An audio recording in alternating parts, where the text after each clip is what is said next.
Most tanks don't crash because of bad equipment. They crash because the aquarists didn't understand their water. Everything inside it, the shrimp, fish, plants, and even the beneficial bacteria depends on water that's clean, balanced, and stable.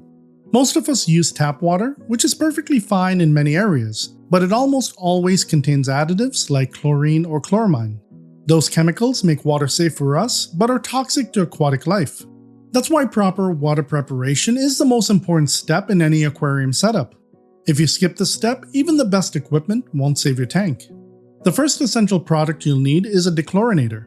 My go-to is Seachem Prime or Seachem Safe, but there are plenty of other good options. A quality dechlorinator neutralizes chlorine and chloramine instantly, and the best ones also detoxify ammonia and heavy metals, giving your shrimp and fish extra protection during water changes. Always follow the dosage instructions on the bottle. More isn't better. It can actually cause stress or drops in oxygen levels if overdosed. Next, you'll want something to help establish beneficial bacteria. These are the microorganisms that make your aquarium come alive. They convert toxic waste, such as ammonia and nitrite, into less harmful nitrate, keeping your shrimp and fish safe. I personally like using Seachem Stability when setting up new tanks.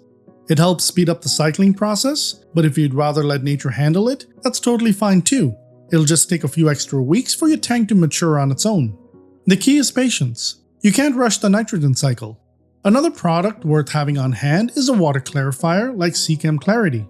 It's especially helpful after setting up a new tank, doing maintenance, or anytime you notice fine debris floating around. It works by binding those tiny particles together so your filter can trap them more easily. However, avoid using this in tanks with bamboo or vampire shrimp. These filter feeders rely on suspended particles as food, and clarifiers can strip those right out of the water column. The next essential product is a water test kit.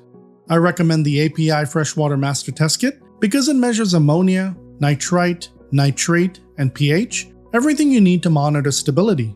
Testing might seem tedious, but it's how you stay ahead of problems before they happen. Rising ammonia or nitrite means your tank isn't fully cycled or your filter needs attention. Aim for zero ammonia and nitrite, nitrates below 20 ppm, and a stable pH within your shrimp or fish's preferred range. This is how you stop guessing, because guessing is how tanks crash. During the first few weeks of setup, test your water weekly. Once your tank stabilizes, you can space it out every few weeks, or after big changes, maintenance, or when you return from vacation. As I mentioned, there are many other brands out there to choose from, so do your research and find what works best for you and your setup.